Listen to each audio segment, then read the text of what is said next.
Bir kəmər, bir yol bölümündən hər birinizi salamlayıram. Bugünkü bölümümüzdə istəyirəm ki, qonağımı mən yox, bir hazırladığı video təqdimat vasitəsilə sizə təqdim eləyim. Actually know a young man who came to China through the Belt and Road summer camp. He stayed. He's now pursuing a Bəli, o mənəm. Bir neçə ay əvvəl mən Lüsin xanımla Çinin qış iqtisadiyyatı ilə bağlı televiziya müsahibəsində iştirak etdim. Prezident ilə olan müsahibədə qeyd edildiyi kimi, mənim Çinə olan əlaqəm 2019-cu ildə bir kəmər, bir yol layihəsi çərçivəsində yay məktəbində iştirak etməklə başladı və həmin vaxtda Çinə olan marağım daha da artdı.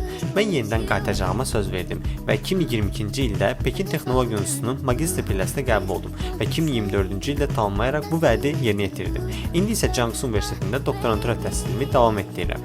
Çində olduğum dövrdə Azərbaycanı burada tanıtmaq üçün əlimdən gələni etmişəm. Çünki ölkəmizi burada hələ kifayət qədər tanınmır. Prezidentimizin yaxın zamanda Çinə etdiyi səfər isə iki ölkə arasındakı dostluq əlaqələrinin daha da möhkəmləndiyini açıq bir göstəricisidir. Çin düşündüyünüzdən daha gözəl və maraqlıdır. Hamınızı bura görməyə dəvət edirəm.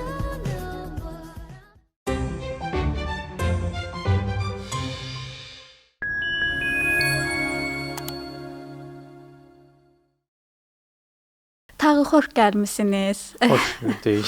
Çox məmnunam ki, bugün mənim podkastımda qonaq qismində iştirak edirsiniz. Həqiqətən mən düşünürəm ki, bugün həm gənclərimiz, eyni zamanda mən də daxil olmaqla sizdən çox böyük bir motivasiya alacağıq. Çünki sizin təhsil həyatınız orada keçibdi. Çox sağ olun dəvətiniz üçün. Mən də çox xoş oldu ki, öz təcrübəmi sizlərlə və həmçinin də bizi izləyən hər kəslə bölüşmək.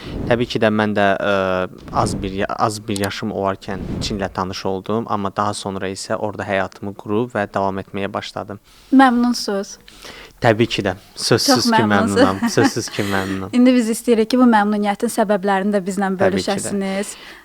Mən birinci başlamaq istəyirəm ki, lap əvvələ gedək. Sizin yolunuz ora bir kəmər, bir yol layihəsi ilə düşdü. Necə bir layihədir? İnsanlar bu layihəyə necə qoşulmalıdır? Təəssüratlarınız necə idi? Belə deyim, əslində 2017-ci ildə universitetə qəbul oldum, Xəzər Universitetinə. 2017-ci ildə heç ağlımda Çin ilə bağlı heç bir şey yox idi. Tək Çin ilə bağlı bildiyim bir şey var idi ki, saxta məhsul var Çin. Kitayski məhsul. Bu Made in anlayışla, China. Made in China. Bu anlayışla Çin haqqında məlumatım var idi. Daha sonra universitetdə belə bir şans əldə etdim ki, dedilər ki, Çin dili fərqli dillər verdilər. Alman dili, Çin dili, fransız dili, ingilis dili, rus dili. Dedilər bu dillərdən birini seçəcəksiniz və semestr ərzində sizə bu dili öyrədəcəklər. Mən də dedim ki, Çin dili maraqlı gəldi. Belə birdən-birə cəlb elədi məni. Tədris Xəzər Xəzər Universitetində Universitetində, var. bəli. Məcburi elə ki, dil seçimi var. Hansısa bir dil. O vaxt mən seçəndə bir sinifdə cəmi 8 nəfər, 10 nəfər maksimum tələbə var idi. Digər alman dili, fransız dilində o qədər tələbə var idi ki, yəni ikinci qrup belə açmışlar. Amma Çin dilində çox az tələbə var idi. Prosta dedilər ki, dildir də, yəni göndərin bunlar oxusunlar. Sonra getdim orada, başladım həvəs yaranmağa. Çinli bir müəllim Li xanım, Li Laoşı dərs deyirdi bizə. Maraq yarandı, falan dedim. Daha sonra dedilər ki, Bakı Dövlət nəzdində bir kəmər bir yol layihəsi ilə yay məktəbinə bir düşərgə var. Maraqlanırsınız. Dedim ki, təbii ki də getmək istəyirəm. Təbii ki də bunlar seçim elədilər və cəmi 15 nəfər tələbə Azərbaycandan Anxuy Universitetinə bir kəmər bir yol layihəsi ilə biz getdik. Getdik, çatdıq ora yay məktəbi. Çox belə gözəl bir ab-hava var idi. İlk dəfə Çinə gəlmişik, dil bilmirik. Özünüz bilirsiniz ki, Çində də ödəniş sistemlərinin çətinliklər falan, hər şey falan.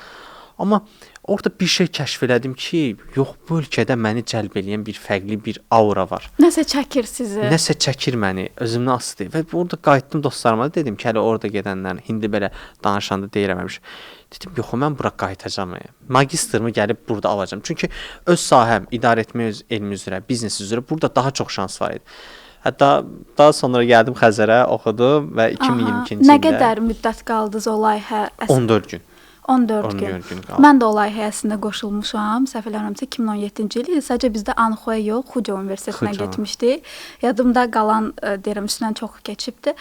Yəqin ki, proqram eyni olar. Əvvəlcə dərs keçirlər, kalliqrafiya, kamfu, rəqs, hamısı, hər şey var. Hər şey. Kung-funu öyrətdilər, nə muzeylərə apardılar, göstərdilər. Dillə bağlı müəyyən bir şeylər, necə deyirlər, qısa da, yəni qısa nəsə öyrətdilər və təbii ki də bundan sonra dedim ki, yox, Çin Yəni idealdır. Məncə doğru seçim Çin olar. Düzdür. Və oradakı müəllimlər o təhsilə, öyrətməyə o qədər həssas yanaşırdılar Həvəslə ki, yanaşırlar yəni. Bəli, o həvəs istər-istəməz qarşı tərəfdə də belə deyə də heyranlıq yaradırdı. 100%. Məndə də o şəkildə olmuşdu və düşünürəm ki, neçə yaşında getmişdiniz ilk dəfə? Deməli ilk dəfə mən getmişəm 2019-cu ildə, 19 yaşım var idi. Onda hər şeyi 19-da. daha belə fərqli anlayırdım. Daha sonra ikinci tanışdığım isə 22 yaşımda, 2022-ci ildə oldu. Gözəl. Sonra necə oldu ki, yenidən yolunuz Çindən kəsişdi? Deməli, dediyim kimi 2019-cu ildə qayıtanda qarşıma bir məqsəd qoydum ki, yox, mən magistr gedib Çində oxuyacağam. Və bunu heç kəsə demədim. Sadəcə özüm üçün bir beynimdə saxladım. Təbii ki də bu COVID-19 çıxdı, yəni koronavirus çıxdı, biraz maneələr törətdi. Amma müraciət elədim. Pekin Texnologiya Universitetinə, Beijing Institute of Technology-yə. Hansı sənədlərlə? Beijing Institute of Technology-yə mən universitetdən sənədlər aldım. Hansı ki bu bitirdiyimə dair arayışlardı. Daha sonra mənim IELTS lazım deyil, çünki Xəzərdə ingiliscə təhsil almışam deyə Xəzərin dil sertifikatı keçir. Daha sonra necə deyək, oxuyarkən yalnız oxumaqla özümü eləməmişdim, limitləməmişdim də. Daimi olaraq aktiv bir şəkildə könüllü proqramlarında iştirak edirdim. Universitetin içərisində multimedia center var idi. Video çəkirdik biz orada. Universitetin mediasını idarə edirdik. Orada belə çalışmışdım. Yəni işləmişdim, sonra təcrübə proqramında işləmişdim. Daha sonra universitet bitirdikdən sonra bir müddət işləmişdim. Marketinq mütəxəssisi olaraq, kiçik marketinq mütəxəssisi olaraq. Bu sənədləri hamısını toparladım, göndərdim. Çünki mənim ixtisasım iş də istəyir. Demir yalnız sən təhsillə şey eləyəsən. Nə idi ixtisasınız? İxtisasım MBA-dir. International Master Business Administration. Daha sonra qəbul oldum. Təqaüdlə qəbul oldum və bu mənə çox xoş oldu. Çünki yəni ailəmdən əslində gizlətmişdim bunu. Daha sonra qəbul olandan sonra gətirdim atamın mənə qabağına qoydum ki, mən qəbul oldum. Necə qarşıladılar? Çox sevindilər. Çox belə təəccübləndilər ki, necə baş verdi, necə bizə deməmsən. Dedim ki, istədim qoy qəbul olum, sonra deyərəm. Çünki biraz qorxurdum ki, qəbul olmaram. Çünki o vaxtda mən araşdırma belə eləyirdim və çox az bir tələbə Çində təhsil almaq üçün gedirdi. Mən gedən dövrdə 2022-ci ildə biz Pekin o boyda Pekin 20 milyon əhalisi olan Pekində biz cəmi 20 nəfər tələbə idi, Azərbaycanın tələbə idi. Bir də siz indi baxın. İndi baxın bir dəqiqə yüzlərlə tələbələr var. Yola çıxırsan Pekində, 5 nəfərdən biri Azərbaycanlıdır. 100%. Tək elə belə olsun. 100%. Təbii ki də bizimkilər tez-tez gəlsinlər. Təhsil ən önəmli şeylərdir. Çində də təhsil həqiqətən də möhtəşəm və öyrəticidir. Müəllimlər yəni bir dərs keçərkən həqiqətən tələbəyə öyrətməyə həvəslidirlər. Bəs bu qəbul olma prosedurunda hər hansı bir HSK sertifikatına ehtiyac duyuldumu? Yox, duyulmadı. Çünki mən ingiliscə təhsil alırdım. İngiliscə təhsil aldıqda HSK sertifikatına ehtiyac olmur. HSK sertifikatı o vaxt tələb olunur ki, sən əgər bakalavr, magistr və ya doktoranturanı sən bunu Çincə təhsil alsan, misal bakalavra bilirəm ki, minimum HSK lazımdır, 3 lazımdır, amma təbii ki, yenə də foundation olur 1 il ərzində, amma magistr üçün HSK 5 lazımdır, PhD üçün sadəcə onu təcrübədə olmayıb, ona görə deyəmmərəm. PhD-ni də oxudunuz da amma? PhD-ni indi hal-hazırda oxuyuram, 2-ci kursam, amma ingiliscə təhsil alıram yenə də. Təhsilim ingiliscədir. Amma yenə də professorla mütləqdir ki, ingilis və Çin dilini qarşılasın, çünki professor var, ingilis dilində danışmaqda çox çətinliklər çəkə bilirlər, yəni. Yəni Çin sizə özünü o qədər sevdirdi ki, siz PhD-ni belə dediniz ki, mən getməyəcəm burada. Yəni həqiqətən də elə oldu. Səbəb necə baş verdi o da? Çox belə deyim də, əslində heç planımda PhD oxumaq yox idi. Daha sonra magistri bitirdim. Mən PhD biraz gec müraciət etdim. Magistri bitirdim. Daha sonra dedim ki, yox, mən bu ölkədə yaşamaq istəyirəm, qalmaq istəyirəm və təhsilimi də qoy başlamışamsa, atam da onu dedi ki, başlamısan ki, axıracan gətir də bunu da. Dedim gətirim də. Yarımçıq qoy. Dedim qoy gətirim də. İndi də deyirlər ki, bəlkə mən də postdoktorluq da götürəcəm. Deyirəm, yox, orada davam edəcəm. Çünki ömrümün 4 il bakalavr, 2 il master, 4 ildə bu 10 il təhsil həqiqətən də bir müddət sonra insanı yorur. Əslində siz danışdıqca mən həqiqətən heyranlıq duyuram. Çünki Çində bu levela gəlib çatmaq hər adamın bacardığı bir iş deyil. Çünki çox tələbələr var ki, öyrəşə bilmirlər oradakı mühitə, alışmaq, sosiallaşmaq. Onu qoydum bir kənara, dərslər. İstər-istəməz düşünürəm ki, Azərbaycan təhsil sistemindən qat-qat çətindir. Çətindir, bəli. Yalnız çətinlikdən deməzdim də. Çünki misal üçün dərsdir, o bir dənə misala deyir, oxuyan üçün Hər yerdə oxuyacaq, oxumayan oxumayacaq. Çox eşitmişik bu sözü. Bu həqiqətlik var. Çində sadəcə çətinlik yalnız təhsil deyil, yaşamdır.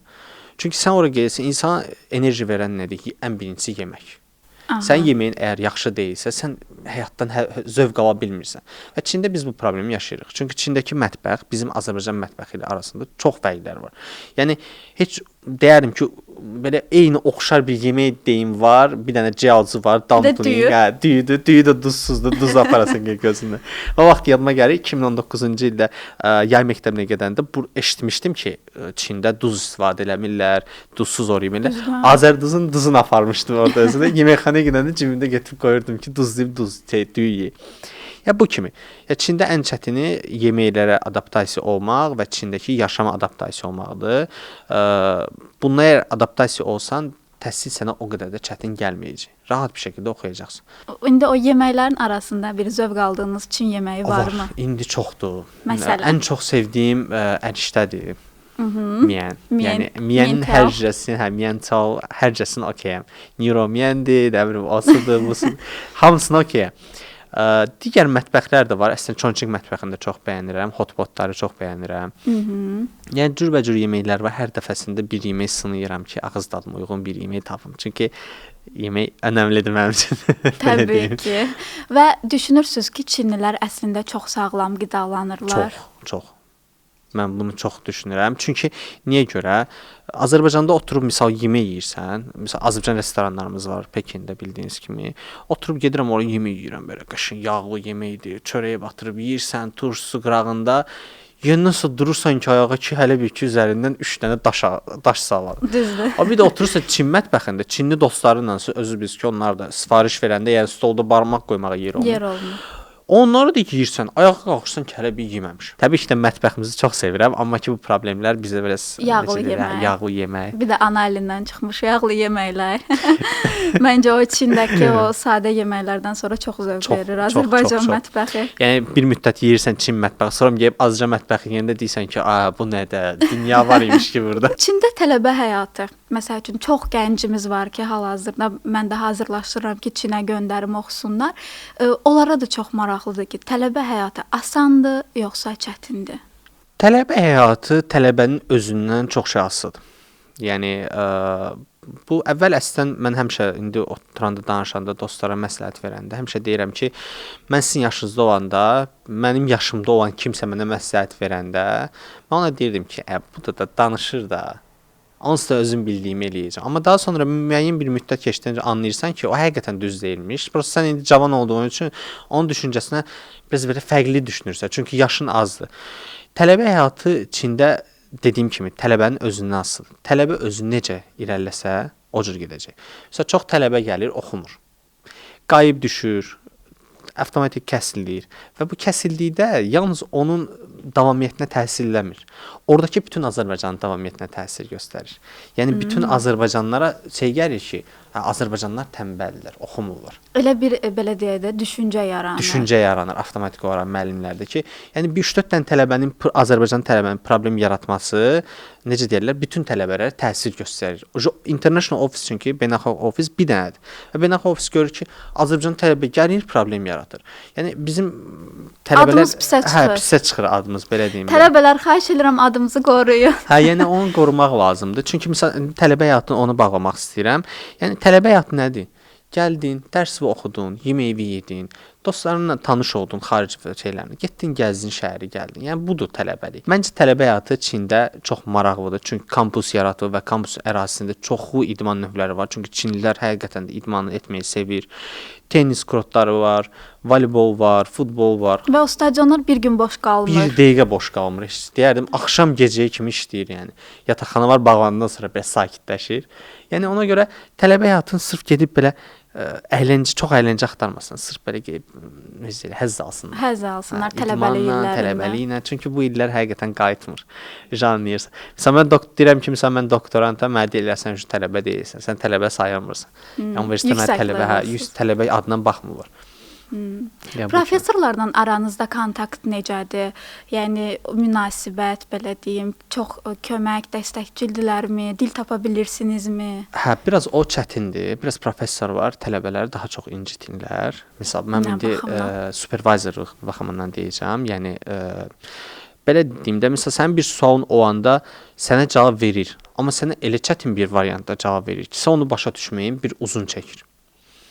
Çünki onlar vərdişdirlər ki, çinlilərlə işləsinlər. Xaricdən də çox vərdiş deyirlər işləməyə. Və çinlilər də o qədər çalışqan, o qədər savadlı olurlar ki, o cavabı verəndə professor o başa düşür. Amma bizdə biraz təhsilimizdə fərqli öyrənmə var deyə biz biraz çətinlik çəkə bilirik onu başa düşməkdə. Yəni çinli qədər biz oxumuruq. Bu bir reallıqdır. Çünki çinli dayanmadan oxuyur. Yəni səhər, günorta, axşam demədən ancaq oxuyur. Məsələn, mənim dostlarım var, deyirəm ki, məsələn, gəlin çıxaq bayıra, çıxmırlar. Deyir, yox, dərsim var. Deyirəm, dərsi də oxuyarsan axşam, gəl çıxaq da, çıxmır. Yəni ona görə də professorlar danışanda çox çətin danışır və biz də belə deyirik də, həmişə məsələn 10 dən tələbədən soruşsaz deyəcək ki, "Ay yox, professor var, çox incitir." Həqiqətən incitir. Yəni bu baxımdan çətin başa salır, bəzən cavab vermir. Bəzən danışmağa belə çəkinir. Çünki ingiliscə danışmalıdır xarici tələbə. Və xarici tələbə də necə deyirlər, istəyir ki, professor səlis bir şəkildə ingiliscə danışsın, amma bu Çində mümkün deyil. Mümkün deyil. Mümkün deyil. Yəni danışsa da o Hindistan ləhcəsi var. Onlarda da təbii ki, Yəni Çin özünü ləhcəsi ifadə eləyə ləhcəsi bilmir var. deyə biz elə bildik ki, professorlar zəifdir, çox güclüdür. Amma bəzən özlərinin ifadə eləməkdə çətinlik çəkə bilirlər ingiliscədə. Amma məncə Çin dilində çox yaxşı necə fikirlərini çatdıra bilirlər. Amma dediyim kimi, çox tələbkar olduqları üçün biz elə bildik ki, onlar çox problem yaratır bizə. Sadəcə çox tələbkar. Mənim professorum hər dəqiqə məndən nəsə istəyir. Hər dəqiqə Tələbkardır. çox tələbkardılar. Çox incitirlər. Belə mənada. Mən düşünürəm ki, əslində bu problemin ən böyük kökündəki səbəblərdən biri dil bariyeridir. 100%. Keçmək istəyirəm dil bariyerinə. Dili necə öyrəndiniz? Yəni burdan başlamışdınız öyrənməyə və burada öyrənəndən sonra orada gedib real təcrübələrə əsasən də danışaq ki, o burada öyrəndiyinizlə oradakı üst-üstə düşdümü düşünürəm ki, çox fərqliliklər Çox fərqliliyi görmüsünüz. var, təbii Çox ki. fərqlidir. Danışıq dili, akademik dil. Yəni bunların arasında mən düşünürəm ki, yerlə göy qədər fərq var. İndi mən bunları eşitmək istəyirəm. Bu problemlər olubsa əgər. Belə deyim də, mən düzdür, burada öyrənmişdim, amma çox zəif öyrənmişdim. Niyə? Bu koronavirus çıxdı, bir ara kursa gedirdim Xangli müəllimi yanına. Daha sonra kurslar müddət onlayn keçdi. Onlaynda təhsil o qədər deyil deyə dayandırdım. Yəni belə atmalı, tutmalı bir vəziyyət yarandı burada. Amma yaxşı öyrənməmişdim Azərbaycandan gedəndə. Gedib Çində öyrəndim. Gedib çatdım, çox problemlər yaşadım. Çünki indi belə dünyaya açılıb Çin, amma yenə də ingiliscə bilən yoxdur. Adi misal üçün turistik gedirlər, deyirlər, "Ay narahat olma, mən həll edəcəm." Ay gedir white and black deyir. Yəni sadə söz, ağ və qara. Bunu başa düşmür Çinli. Rəqəm deyir, rəqəmi başa düşmür. Yəni ona görə də bu bariyer çox çətindir. Mən demək ilk olaraq öyrəndim Çində, universitetdə bizdə həmişə foundation olur yeni tələbələr üçün, hansı ki 1 il ərzində Dil öyrənməlidirlər. sizə HSK 3 kimi öyrətməlidir və məcburiyyətdir bu. Və öyrənəndən sonra HSK almalısınız ki, universitetdən məzun olasınız. Əgər HSK 3 almasaz, universitetdə məzun ola bilmərsiniz. Bu məcburiyyətdir. Bu bir şərtdir. Bu bir elə bil ki, necə deyirlər, kreditlər necə tələb olunursa, bu da bir kreditdir ki, sən bunu almalısan. Mən öyrəndiyim, yaxşı tələbə oldum və HSK 3 aldım və onu bitirdim. Daha sonra öyrənilən belə Çində belə sinif otağında öyrənilən Çin dili ilə bayırdakı Çin dili arasında çox fərqlər var. Yəni biz öyrənirik daha çox elmi dili, amma danışarkən mağazada gəlsən, o qarşındakı satıcı səni axı elmi dildə danışmır, axı başlayır daha çox lokal dildə danışır. Mən daha sonra başladım lokal dili öyrənməyə. Danışdıqca biraz Bir gördüm ki, fərqlilikdir. Düşünürəm ki, tələbələr də izləyəcək, hansı ki Çin dili bilirlər. Akademiklə bir lokal fərqi olan bir söz deyin. Misal üçün qiymətdə bizə həmişə doşaçiyan Doşaçiyan. öyrətə. Cımamaya. Amma lokal insanlar deyir ki, cımamaya. Necə alım? Necə alım? Neçədir bu? Yəni bu qiymət şeydir, sadə bir şey. Çox uzağa getməyə salam sözünün neçə versiyası var? Salam, Ni ni hao, hao. hallo, nəmni. O qədər var ki, dillə şey deyil. Düzdür. Ses deyirlər ki, ni haodur bəzən demirlər. Elə ni hao elə deyirlər ki, tonaj deyirsən ki. Məsələn, elə bu əsasən şey məsələsi də var da, dialekt məsələsi də var. Məsələn, on ş, məsələn bəzi ilə s, ş. Bu problem o qədər, yəni tələbədən mən feedback alıram ki, bununla bağlı öyrədirəm ş, çünki bu akademik dildə normalda ş-dır. Çünki s desə bu 4 ilə əlbəttə ki, qarışa bilər. Deyir ki, müəllimə, yox, bu s deyirlər. Mən bilmirəm bu 4 deyir, bu 10 deyir. Mən necə başa düşüm bunu? Deyirəm ki, problem bizdə deyil. Problem onlardadır. Biz əslində düz yoldayıq. Onlar sadəcə bu çox böyük problemdir. Çox problemdir. Məsələn, mən bir Çinli dostumla Tianjinə getmişdim. Deməli, taksi minmişik indi. Taksi minməmiş daha doğrusu. Taksi indi sifariş vermişik. Taksi zəng edir. Deyirəm ki, normal olaraq yanımdasan, al danışsan. Denən ki, hə, buradayıq da. Danışır, qayıtıb belli. Bu nə danışdı, heç nə başa düşmür. Deyir, hə, çox pis danışır. Özü qoca bir təbəqəsi, yaşlı bir təbəqədirsə, sözü uda-uda danışırlar. Ağzının içində danışır və Çində də önəmli nədir? Sən ağız boşluğudur da, yəni ağız boşluğundakı şeydə. Ya o qədər şey danışır ki, başa düşmürsən ki, bu nə istəyir? Yəni Çinli özü başa düşmürsə, onu mən necə başa düşüm? Yəni bu problem var bəzən. Mənim birinci bölümümdə bir Çinli iştirak eləmişdi qonağım olaraq, hansı ki Azərbaycanda böyüyüb və Azərbaycan dilini təmiz bilirdi. O da özü də təsdiqlədi ki, bəzi hallarda halbuki ailəsi Kantoniz dildə danışır.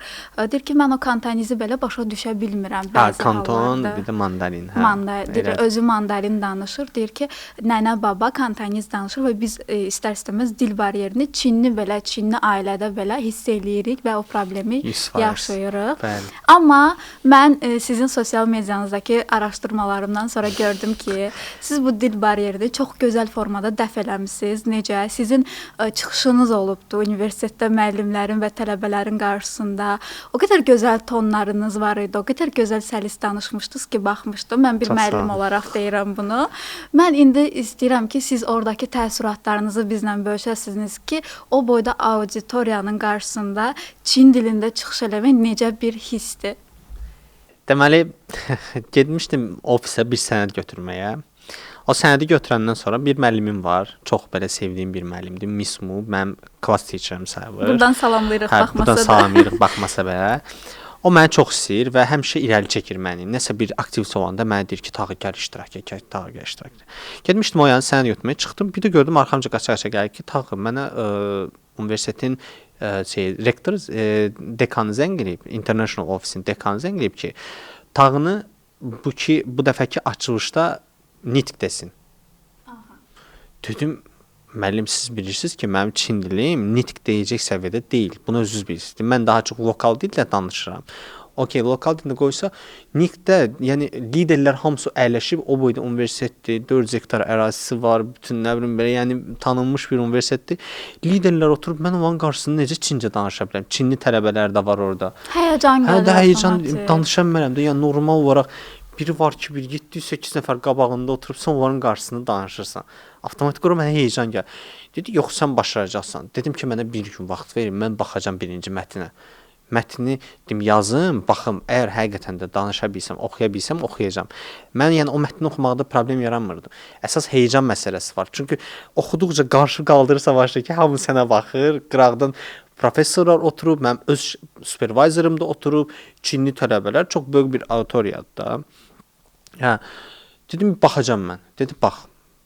Zənglədim axşam ki, yox, istəmirəm. Daha öncə, yəni Azərbaycandan söhbət gedir. Belə bir auditoriya qarşısına çıxış təcrübəniz belə o misal üçün orta məktəb bitirəndə aparıcı olmuşam, nə bilim, belə xırda-xırış oldu. Yəni öz dilimdə problem yoxdur. Mənim üçün nə cür sən danışım, auditoriya fərqi yoxdur mənim üçün. Amma Çin dilində çox çətin. İngiliscə də okeydir bəlkə. Adam qorxmur da çünki illərdən. Amma Çin dilində o tonu birin səhv dedin, cümlə getdi də. İstər-istəməz insanda psixoloji baskı gəlir. 100%. Hə, dedim ki, axşam zəng elədim müəllimə ki, Miss Mulaşı alınmayacaq. Mən danışa bilmərəm, qorxuram, çəkinirəm. Qoymadı ki məni. Dedi, yox, əl çəkməyəcəm səndə. Danışmalısın. O tərəfi yoxdur. Getdim 2 gün yana, özü mənə tonajlara hamısını bir rahat şeylədi, müzakirə elədi. Məcbur elədi, axır çıxdım səhnəyə. Çox heyecanlı idim, amma bir anlıq hələ bir qıraqdan bir enerji gəlib mənə kömək oldu. Hər kəsi blur gördüm belə, heç kəsi görmürdü. Hələ bir ki, boş özüm çox xeyirəm, özüm üçün danışıram. Danışdım və çox bəyənildi. Üzə həmin o tədbirdə sırf niyə görə çox belə necə deyirlər, yaxşı oldu. İlk açışı universitetin lideri elədi, prezidenti Çincə açışı elədi. Ondan sonraki bütün hamısı ingiliscə elədilər və məndən əlavə 2 dənə də tələbə çıxmışdı ora. Onlar da ingiliscə danışdılar. Ən axırıncı bağlanışı isə mən Çincə elədim. Yəni bu da hamıda şok yaratdı ki, hamı hələ bilirdi ki, mən ingiliscə danışıram, amma birdən-birə Çincə danışanda ona görə birdən-birə hamı başladı alqışlamağa və çox belə maraqlı bir obraz yarandı orada. Amma çox maraqlı idi. Yaxşı ki, iştirak etdi, yaxşı, çox dəyərli. Yəni müəllimə çox təşəkkür edirəm ki, məni məcbur elədi, iştirak elədim orada. Təbii ki, burada müəllim dəstəyi əvəzsizdir. Əvəzsizdir, təbii ki də. Onu deyə bilərəm ki, mən misal orada elə tələbələr var ki, hansı ki HSK-ləri bəlkə 6-7, indi biz 9 da var.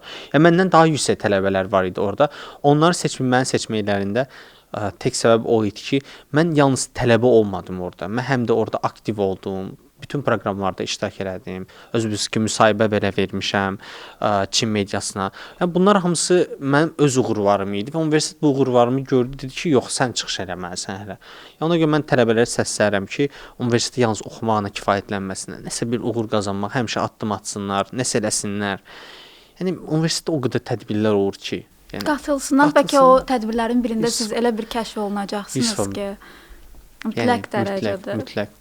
Bu qədər yaşamısınız Çində. Təxmini neçə il deyək? 4-cü ilə keçdim. 4-cü ilə keçirsiniz. Müxtəlif mədəniyyət fərqləri ilə tanış olmusunuz. Azərbaycan və Çin arasında ən maraqlı gələn mədəniyyət fərqi. Əslində mədəniyyətlərimiz düzü fərqlidir, amma bir o qədər də fərqli deyil. Adət-ənənələrə olaraq. Məsəl üçün bizdə necə bayram oldu, hər kəs qayıtır öz şəhərinə. Məsələn, Novruz bayramından danışaq. Novruz oldu, hər kəs gedir öz şəhərinə, gedir ailələrlə görüşürlər, qohumlarla çay içirlər falan. Çində də bu adət-ənənə var. Məsələn, bildiyiniz kimi artıq Çində yeni ildir. Bütün hər kəs öz şəhərinə qayıtır, ailəsinə vaxt keçirdir. Yəni deyərdim ki, oxşar adət-ənənələrimiz var, amma fərqli adət-ənənələrimiz əslən mən sadalama biraz çətin olacaq. Çünki bir dəqiqə düşünürəm, ağlıma biri gəlir. Sizə belə maraqlı gəldi, sizi təəccübləndirdi ki, oyda məsələn belə bir reaksiya verdiyiniz bir mədəniyyət. Məsələn, Ölülər bayramı var, bilirsiniz hər halda. O var. Çox maraqlıdır. Çox belə qeyri-adi bir tədbirdir. Məsəl üçün mən ilk dəfə getmişəm, dedilər ki, Ölülər bayramıdır. Dedim, Ölülər bayramı nədir? Deməli gedirəm yolda, görürəm ki, 4 yoldur, hər kəs dayanıb nəsə yandırır orada. Mən də maraqla baxıram ki, bir dostum var Azərbaycanda, Çində neçə illər yaşayıb. Ondan soruşuram, bu nədir, Məcid? Deyir ki, pul yandırırlar. Deyirəm, necə yəni pul yandırırlar? Deyir ki, gəl göstərim. Getdi bir yerdə, orada bu ölü məhsulları satan yer var. Yer-göy bankı var, puldur. Üstündə yazıb ki, Yer-göy bankı. Onu yandırırsan, o biri dünyaya pul göndərirsən. Ölülərə pul göndərirsən. Məsəl üçün babaya 1 milyon, nənəyə 2 milyon. Belə bir vəziyyət var. Bildiyin, o qədər indi videosu məndə var. İstəsəz verərsiniz. Belə yazıb üstündə Çincə yazıb ki, Yer-göy bankı 10-luq, 20-lik, 100-lik belə götürürlər. Özü sırf onu yalnız 4 yolda yandırmaq lazımdır. Məsəl 2 dənəli yol olsa mümkün deyil. Amma getmir babaya pul. Gedib çatmır da, rastamaşıq olmur. Amma 4 yolda yandıranda onu üzrə dövlət bir dəqiqə seynir, izləyir də, qoymur çox vaxt yandırsın. Həmin Ölülər bayramına gedəndə görsən ki, yığışıb millət hamı yandırır da. Hamı pul göndər, transferlə məşğuldur. Bəs görəsən nəyə xərcləyəcəklərini düşünürlər o pulun? Bax, onu bilmirəm, mənə çox maraqlıdır, amma yəni bunu görəndə çox maraqlı. Bir də ki, misal mən Pekində biraz qıraqda yaşayırdım da, bizim 2 dənə kampusumuz var idi deyə. Deməli orada bir dəfə cənazəyə necə yolum düşdü. Yəni keçəndə gördüm ki, cənazədir. Cənazəni aparanda birdən gördüm ki, hündürdən fişənglər falan atdılar. Yəni maraqlı gəldi ki, niyə atdılar? Yəni belə bir atəşfəşanlıq. Atəşfəşanlıq kimi bir şey də eləyirlər. Yəni bu da mənə maraq yaratdı ki, niyə görə eləyirlər? Səbəbini öyrəndik. Yox, səbəbini öyrənmədik. Yəqin düşünürəm ki, digər dünyaya daha belə möhtəşəm formada giriş eləsin. Ola bilər, hə. Yəni belə adətlər var, bəzən bizə kənardan fərqli gələ bilər, amma sonra düşünəndə ki, həmin o adətənə fərqli forması bizdə də var. Onlar da bizim haqqında belə düşünür. Ondan sonra mən çox belə şeyləmirəm. Normal baxıram ki, hər kəsin öz şeyi. Bizimkilər gəlirlər, deyirlər ki, ilk görən kimi mənə birinci sual qurbağa yeyirsən. Bu Çin dediyin qurbağa birinci ağla gəlir. İlan qurbağa, çısbağa. Yəni deyirəm ki, mən yemirəm və bütün Çinlilər də yemir bunu. Müəyyən bir şəhərlər var, o yeyir. Deyirəm biz ona ayıb bilirik. Onlar da bizə deyir ki, siz də qoyunun bağırsağını da yeyirsiniz, nə bilim, o hər yerin yeyirsiniz də. Onlar da bizə onu ayıb bilirlər. Yəni hər birimizdə öz ağız dadımız var. Ona görə bunları boş buraxmaq lazımdır. Yəni istə getməmək lazımdır. Düz deyirsiniz. Bəli. Eyni zamanda bizim də o qədər mədəniyyət adətlərimiz var ki, onlara çox qəribə gəlir. Qəribə. Dostlarınız daha çox Çinlilər idimi, yoxsa xaricilər? Dostlarım daha çox Çinli və Azərbaycanlılar idi. Xarici o qədər çox dostum yoxdur. Əsasən Çinlilər və Azərbaycanlılardır. Çinlilər dostluqda daha çox nəyə önəm verirlər? Güvənə önəm verirlər. Yəni belə çox belə qeyri-adi bir. Bir də yeməyə. Yeməyə, ən əsas yeməyə. Yəni yemək məsələn mən dostlarım yeməyə gedən deyirəm ki, bax xahiş edirəm, çox sifariş verməyin. Çünki yeməyə elə sifariş verirlər ki, elə bir ki, bir də yemək olmayacaq. Çünki özünüz bilirsiniz ki, Çində əvvəl aclıq olub, ondan sonra bunlar yeməyə qarşı çox həvəskardır. Ona görə də yemək stolda əl yerə dəyənəcən olmalıdır. Yəni əl yerə barmaq yerə dəyməməlidir, belə deyim. Düzdür, bəli. Çində başınıza gələn ən maraqlı hadisəni öyrənmək istəyərdim, əgər ağlınıza gəlirsə. Son səfərimizdə 2025-ci ildə mənim ailəm Çinə gəlmişdi. Bacılarım, atam, anam. İlk dəfə idi? Yox, atam, anam ikinci dəfə də gəldi. Bacılarım ilk dəfə gəlmişdi. Deməli biz Tianjin şəhərində idik. Görməmiş olmarsınız. Hindistandakı maşınlar var, hansı ki balaca maşınlar oturursan, həm də arxasında oturursan, gedirsən. Onlar Çində də var. Mən dedim ki, gəlin minək buna. Amma onun Tianjində illegal olduğunu bilmirdim. Demiş Tianjində o illegal imiş. Biz də minmişik arxasına. İki bacı o birisində, üçümüz mama atada birisində. Bir də gördük polislər bazdı, bütün qabaqları bağladılar. Bacılar qorxub ki, nə oldu, biz aparırlar. Şofer belə polis gəlir qabağından, şofer belə şeylir, keçir. Yəni bildiyin onun videosu var. O dərəcədə illegal bir məsələ imiş. Neymiş o zonada, yəni həmin o turistik bir zona var. O zonada illegal imiş. Bunlar saxta yolla götürürlər. Yəni orada bir çox belə maraqlı bir adrenalin yaşandı. Bizə heç eləmədilər, onlar gələ bilmədim. Hə, yox, xaricisən deyirsən oturana problem yoxdur, sürənə də əsas problem. Və düşürtdülər yoluna. Düşürtdülər, yolun ortasında düşürtdülər. O qədər gülmüşük ki, çox maraqlı bir. Yəni onu danışanda biraz maraqsız görünə bilər, amma yaşananda belə adrenalin, gülmə, mən hiss elədim onu. Hamısı bir aradadır. Gözəl. Keçmək istəyirəm növbəti mühüm bir məsələyə. Azərbaycan, yəni 2016, 17, 18-ci illərlə müqayisədə ki, həmin illərdə Çində Azərbaycan adı demək olar ki, tanınmırdı.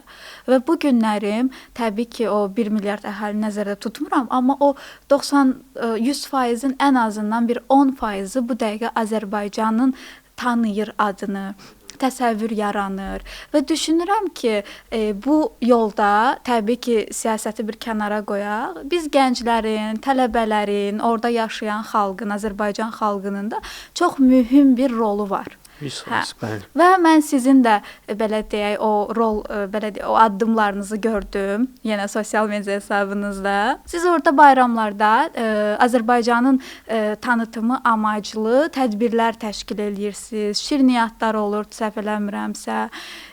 Bu haqqda təcrübələriniz maraqlıdır. Çində ən maraqlı tədbirlərdən biri sayılır mədəniyyət günləri. Hansı ki, mədəniyyət günləri ildə bəzi universitetlərdə bir dəfə, bəzi universitetlərdə 2 dəfə olur. Mən ilk dəfə 2023-cü ildə Pekin Texnologiya Universiteti, Çinhua Universiteti, sonra Beyway, yəni bir çox universitetdə, deyərim 7-800 universitetdə iştirak etmişəm və təbii ki də o iştirak yalnız adi iştirak kimi yox, həm də ki böyük dəstək olmuşam. Yəni burada panoların düzəldilməsində, ideyaların verilməsində, yəni böyük rol almışam və buna görə mən öz Azərbaycan gənci olaraq sizə təşəkkürümü bildirirəm ki, siz həqiqətən həvəslə belə bir necə deyim, bu məqsədlə, yəni Azərbaycanın tanıtılmasında iştirak eləmisiniz. Yəni mən onu deyə bilərəm ki, mən Pekində 2 dənə qrup yoldaşımla, Hökümə və Laura ilə biz şahplov belə bişirmişik də. Yəni mən şahplov belə çevirən yerdə videom belə var, yəni. Zəhmət olmasa onu da göndərərsiniz bizə. Amma biraz bilmirəm, yaxşı düşmür, amma baxarıq. Yəni şahplov bişirmişəm. Sonra daha sonra bu indi təhsil aldığım universitetdə 2 dənə Azərbaycanlı qızla, Ləmanla, Türkanla biz dolma belə bükmüşük. Yəni oturub belə bildiyiniz dolma bişirdim. Onlar mənə göstərdi. Bravo sizə. Yəni həvəsim də var. Niyə görə? Bu həvəs ölkəmi sadəcə Çində uğurla təmsil etməkdən yaranır. Bu tədbirlərdən sonra, yəni mədəniyyət günlərindən sonra həqiqətən çinlilər müəyyən bir məlumat sahibi olurlar. Yəni Azərbaycan haqqında. Çünki deyərdim ki, 10 çinlidən 9-u, bəlkə 9 yarım belə deyə bilərəm ki, Azərbaycan haqqında məlumatsızdır. Ona görə biz çalışmalıyıq ki, bu tədbirlərdə həqiqətən Azərbaycanı çox yaxşı təmsil edək və Azərbaycan haqqında məlumatlandırıcı xarakterli məlumatlar verək insanlara. Mən məsələn postkartlar düzəltdim. Postkartlara biz yazırdıq, Azərbaycandan salamlar, Azərbaycan peçatını vurub verirdik. Yəni bu tədbirlər önəmlidir. Yəni ona görə mən səslənirəm ki, hansı Azərbaycanlı əgər görsə ki, universitetlərində belə tədbirlər keçirir, mütləq şəkildə iştirak etsinlər. Və təbii ki də mən necə Azərbaycanda sosial şəbəkədə aktivəmsə, eyni aktivliyi mən Çin sosial şəbəkəsində də Xiaohongshudur, Douyindir, Rednote və TikTok Çin platformasında da öz Instagramı, yerli və Telegramı kimi düşünə bilərik. Aha. Mən orada bu məlumatları paylaşıram və insanlar həqiqətən də məlumatlanırlar. Azərbaycan haradır, Azərbaycan necə getmək olar? Bu həm mən ölkəmi tanıtmaqda kömək olur, həm də turistik cəhətdən inkişafına kömək olur. Səslənirəm ki, çalışın Azərbaycanı yaxşı təmsil edək və bu tədbirlər bizim üçün çox önəmlidir. Biz misal Pekində Novruz bayramı qeyd eləmişdik.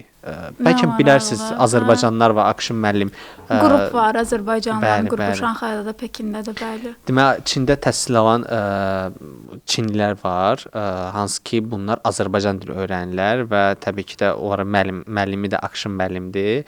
Onlara Azərbaycan dili öyrətirlər. Bir dəfə mən necə deyirlər, onları da dəvət elədim və təşkilatçılıqla da bir dənə bizim Azərbaycan restoranında Novruz bayramı qeyd etdim, 60 nəfərlik. Novruz bayramımız mübarək.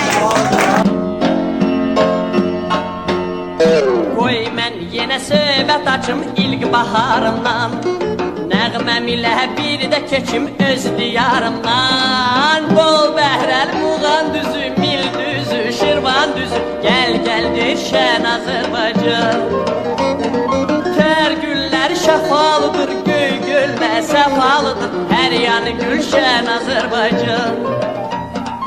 El qızlar düzüm düzüm Kür qırağında. Bizim dəvətimizi qəbul edib gəldiyiniz üçün hər birinizə təşəkkür edirəm. Biz öz adət-ənənələrimizi Çində, Pekində, dünyanın digər iki paytaxtı olan Pekində biz qeyd elədik.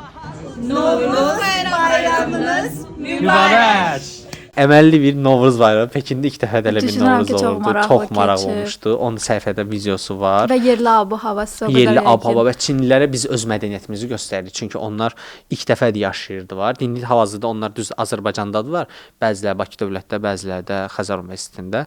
Amma ki onlar üçün bir təcrübə oldu bu ki, Azərbaycan mədəniyyəti. Yumurta qırma var idi. Düz birinci özüm tutdum orada yumurta qırmada. Yumurta qırma falan var idi. Yəni bu kimi tədbirlər eləyirik. Niyə? Çünki Çində bizim haqqında məlumat sahib deyillər. Mən onunla bağlı bir təcrübəmi bölüşüm ki, əslində çox maraqlıdır. Həmin o yay kampusuna biz getmişdik, elə layihə çərçivəsində. Orada həmin o çinlilərin kanfu rəqs dərsindən sonra bizə bir tapşırıq verdilər ki, siz bir tədbir təşkil eləyin. Yəqin sizdə də olub. Azərbaycanı da bizə bir növ göstərin. Rəqslərindən, rəqslərindən, mahnılarından hər cür və biz komandaca qərar verdik ki, biz bunlara yallı rəqsini göstərək. Yallı formasını ki, biz necə yallı gedirik.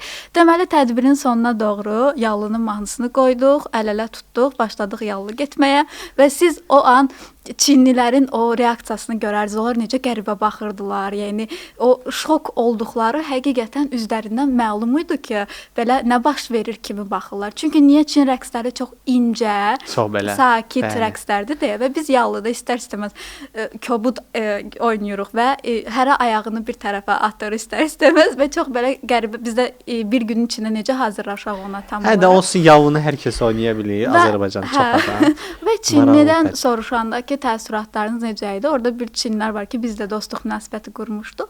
Yaxınlaşdı, dedi ki, bu bir qəbilə rəqsinə oxşuyur. O anda yəni biz düşündük ki, biz deyəsən səhv qərar vermişik yallını göstərməklə. Yəni ona görə də mən də qatılıram sizə ki, bizə qəribə gələn şeylərin olduğu kimi Çinlilər də həqiqətən biz Bizə tərəfdən qəribə gələn çox şey var. Amma mən yenə yallını dəstəkləyirəm. Yusfa, həmişə mən mədəniyyət günləri bitəndən sonra girəm həmin o Red Note-da Çinin Instagramında yazıram Azərbaycan. Baxıram ki, nə qədər insan bizdən paylaşır. Çünki bu önəmli bir statistikadır. Biz həqiqətən də əgər yaxşı təmsil edə bilmişiksə, sosial şəbəkələrdə bizim haqqında post daha çox olacaq. İndi siz getsəz Beijing Ligongdaşi, Wenhuazi Azərbaycan yazsaz, görəcəksiniz ki, Azərbaycan haqqında nə qədər məlumat çıxır. Çox Çünki biz sevindirici haldır. Pekin Texnologiya Universitetində həqiqətən Azərbaycanlılar olaraq həqiqətən çox yaxşı təmsil etmişik. Bu il mənim hal-hazırda təhsil aldığım universitetdə keçən il biz ilk Culture Day keçirdik. Mədəniyyət günü keçirdik. Və çox möhtəşəm oldu. Hər kəsə qolbaq vermişdik. Hamının əlində qolbaqlar var idi. Sonra dolma verilmişdi, aşqarası bişirilmişdi. Bəyəndilər. Bəyəndilər, bəyənməyəndə bəyənmədi. Məsələn, bəziləri dedi ki, niyə yarpağı yeyirsiniz? Dedim ki, bayaqki dediyim kimi də, yəni bizə belə fərqli gələn onlara da fərqli gəlir. Onlara da gəlir təbii ki. Geriyə dönüb baxsaz, yenə də seçiminiz Çin 100%. olardı. Bəli, Çin mənim üçün ikinci evdir. Mən heç vaxt Çinin haqqını yemərəm. Çünki mən həqiqətən Çindən uğur görmüşəm, Çində inkişaf görmüşəm, özüm üçün danışıram. Yəni Çin həyatımda çox şey dəyişib və Çinə borcluyam. Və mən təqaüdünü oxuduğum üçün 1-2 qat borcluyam. Çünki mən Çin dövləti hesabını oxuyuram. Yəni onlara mən həmişə borclu biləcəm özümü və hara getsəm həmişə Çini tərifləmişəm. Çünki mənə görə dəyər. O tərifə layiqdir. Gələcəkdə karyera həyatınızı da Çində davam elətdirmək istəyərdiniz? Onunla bağlı hələ ki bir məlumat verə bilməyəcəm, çünki özüm də bir dəqiqə bilmirəm. Həyatdır deyirəm, hər şey ola bilər. Amma yaxşı olar. Yaxşı olar. Yaxşı olacaq. Amma Çinlə əlaqəmi heç vaxt kəsməyəcəm, çünki dediyim kimi Çin mənim yeri başqadır da sizin ürəyinizdə. Çində gəzdiyiniz ən maraqlı şəhər? Çində 20-dən çox şəhərdə olmuşam. Ən sevdiyim şəhər isə Chongqingdir və Harbindir. Yəni bu iki şəhəri yenidən gedəcəm, çünki çox bəyənirəm. Təbii ki də başqa şəhərlər də var, Tianjin var və digərləri var. Amma ən favorim birinci Chongqingdir, ikinci Harbindir, üçüncü isə Tianjindir. Tianjindir. Mən elə onu yoxlamaq məqsəddir ki, siz nə qədər şəhəri tanıyırsınız, şəkillərdən necə tanıyarsınız deyə sizin üçün bir oyun hazırlamışam.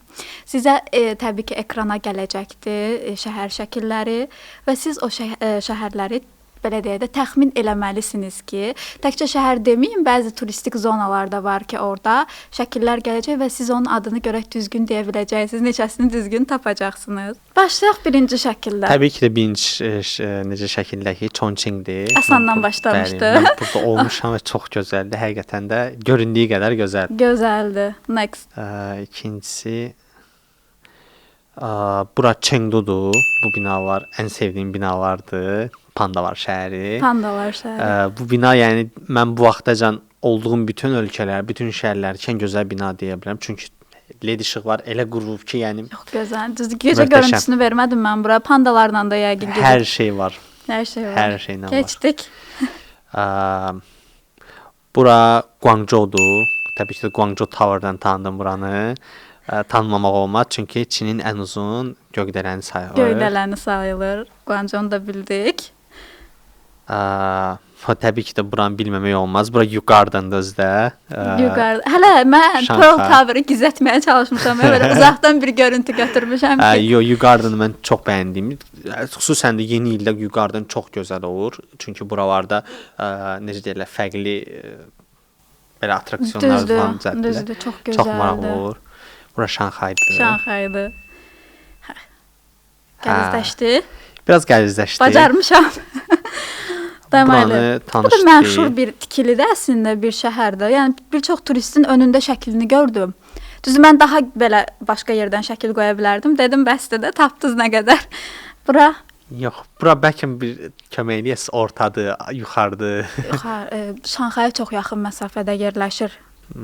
Qatarla 1 saatlıq yoldur, 1 saat yarımlıq yoldur. Şanxayın yanında Nantong var, Şuzhou var.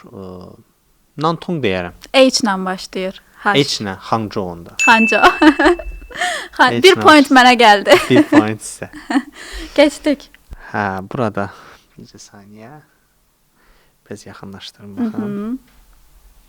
Burada çətindir, burada da olmamışam. O qədər. Hə, bura əslində ipucu verim. Biraz orta, Biraz. yuxarı. Bura əslində belə deyək, tamam başqa bir aləmdir. Yəni tam o Çinin ərazisi olaraq hesab olunmayıb bir müddət. Onda Makao olacaq. Yaxınlaşdınız kimi? Makao kimi? Başqa Hong Kong. bir Hong Kongdur bura. Hə, Hong Kong. Bura Biraz- Hong Kongdur. Getməmisiniz. Yox, Hong Kongda Amma olmamışam. mütləq O getmək ərazilərdə lazımdır. olmamışam. Hong Kong, Makao, Hə. qismət. Və pasportları da fərqlidir Hong Kongun, dollarları fərqlidir. Keçdik. Keçdik. Burada tanış gəlmir. Əslində baxıram, binalar uzundur. Sıxdır.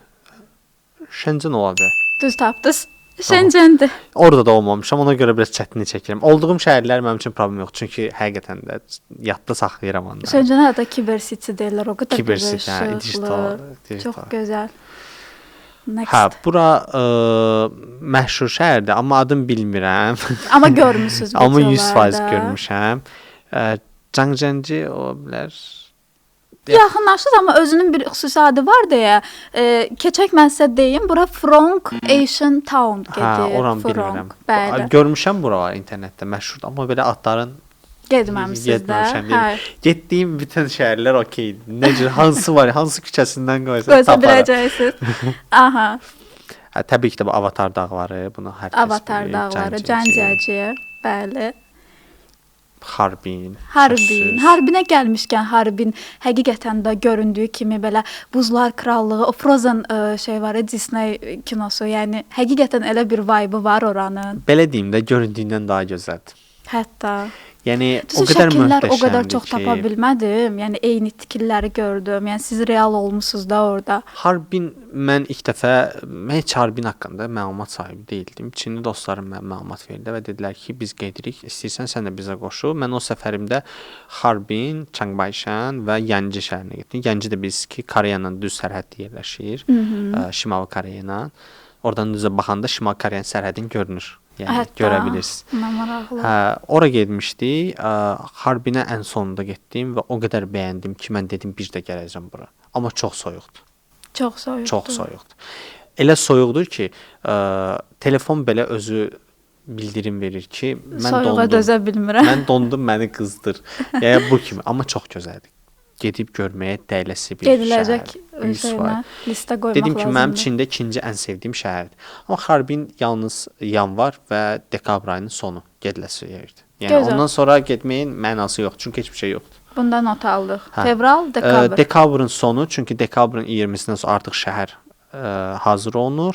Yanvarın ortası, axırınacan da getməyi tövsiyə olunur ki, çünki Çin yeni ili gəlir və havalar qızdığı üçün artıq şəhər əyir. Gözəl. Gözəl. Ona görə Şəhər bunu qeyd əriyir. eləmək Necə var. gözəl ifadə, Hə, maraqlı. şəhər ifadə. əriyir, bütün düşür, belə mən bir iki dənə görmüşəm görüntülər. Çox belə pis görünür. Bura Harbindir. Harbindən sonra gəldik. Buranı deyəməyəcəm, amma sadəcə şansımı sınayıram. Deyin. İyu ətraflarında oxşayır. Ola bilər. Xanjon dedi. Orada başqa nə var? Yox, deyəməyəcəm. Bura Nanjindir. Nanjing. Nanjing. Nanjingdə belə yerdə olmamışam. Olmamısınız. Binalı yer qoysanız 100% taparım. Bina, çünki mən Nanjingdə dedim bina olmuşam. çox qoydum, dedim biraz maraqlı Hə, yox, burada şəkillərdən. olmamışam. Bura Nanjindir. Nanjingdə o ən sevdiyim yerlərdən biri. Orada bir dənə temple var. Bəlkə bilərsiniz. Aha, hə. Newshan. Gördüm Hə. onu, şəklini qoymadım qəsdən. Ora, hə, oran qoysaydı milyon faiz tapmışdım. Çünki Biləcəkdiniz. 2 dəfə olmuşam orada. Bəli. Necə deyirlər, kömür mədəninin içərisində bildiyiniz bir dünya yaratıblar da, yəni çox Çox möcüzəli yer. maraqlı. Və sonuncu şəhərə gəlirik. Sonuncu şəhər. Yox, burandı. Bura Mongoliya tərəfdə olacaq. Amma adını bilmirəm. Yəni bu belə deyək də Çindəki Marsda deyirlər bura. Eyni zamanda səhralıq da var, dəvələr də var burada. Hə, o Mongoliyanın yuxarı tərəfi, Pekinin üst tərəfi var, amma şəhər adını deyəməyəcəm. Bəli, bura Donxuan Donxuan. şəhəridir. Mən bu şəkilləri bura yığmaqla göstərmək istədim ki, yəni biz istəsək bir ölkədə səhrada tapa bilərik. Hər şey tapa bilərik. Buzlar Krallığıda, Kiber City'də, Megapolisdə, təbiətdə, Avatar dağlarda daha nə istəyirsiniz belə deyək. Hainan adası. Eynən. Adalar. Bildiyiniz Maldiv adasıdır. Mən olmuşam Bəli. orada. Qumu bildiyiniz Maldiv adasının qumudur.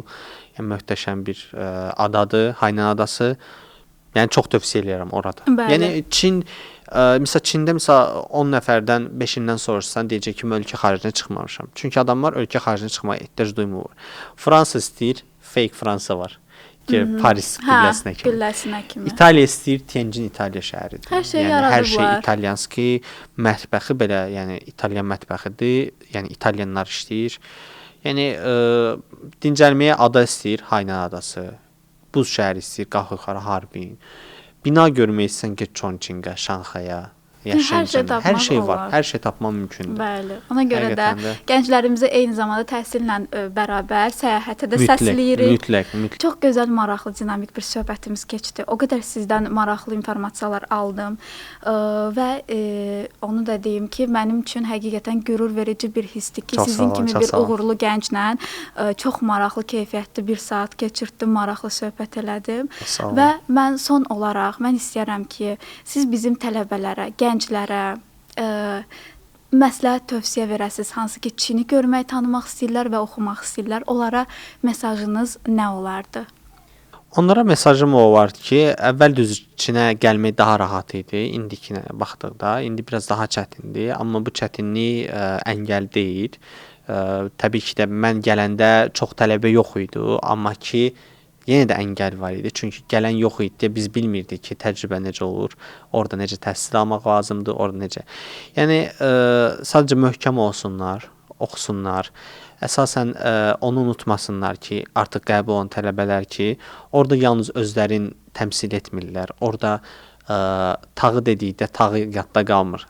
Hansı tağı dedikdə Azərbaycanlı tağı olaraq yadda qalır.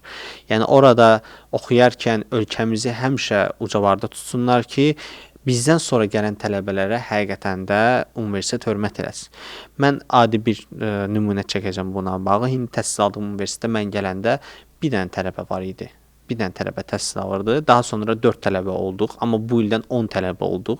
Və bunu göstərdi ki, bizim universitet bizi gördü ki, həqiqətən aktivik və yaxşıyıq. Ondan sonra bizə olan qəbul var, daha çox sayını artırdı və bu ildə may ayında universitetim sırf mənimlə birlikdə gəlib Azərbaycanda orta məktəblərinə əməkdaşlıq eləyəcək, həmçinin Xəzər Universitetinə əməkdaşlıq eləyəcək. Yəni bu bizim Azərbaycanı təmsil etməyimiz və universitetin bizimlər haqqında pasiv düşünməyimizdir. Yəni bizim görüşümüz olanda dedi ki, dekan dedi ki, mən həqiqətən gördüm ki, Azərbaycan tələbələri çalışqandır. Ona görə gəlin bu adı saxlayaq. Yəni qəbul olarkən başa düşürəm, hər kəs əylənmək istəyir, deyir, bu yaşa qayıtmayacağam, qoy bunu da eləyim. Onu da eləyin, amma dərslərdən heç vaxt yayınmamaq lazımdır. Çünki o deyir, 20 yaşlar bir də arxaya qayıtmayacaq. 20 yaşlar həm əyləncə üçün bir də qayıtmayacaq, həm də təhsil üçün.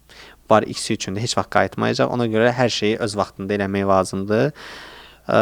Bir də ki, Çində ən böyük problemlərdən biri tələbələr üçün yeməkdir təbii ki də. Ona da çox özlərini sıxmasınlar, adaptasiya olsunlar.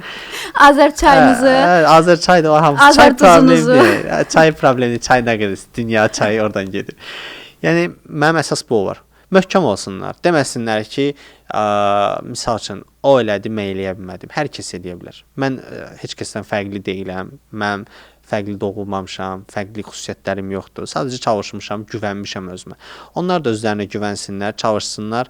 Məndə olubsa, o birisində də olacaq. Mən bunu sadəcə deyə bilərəm. Yəni mən başqasından bir fərqim yoxdur. çox təşəkkür edirəm sizə. Çox maarifləndirdiniz bizi. Sağ olun, çox. Siz də bizi izləməyi və dəstək olmağı unutmayın. Mütləq. Mütləq.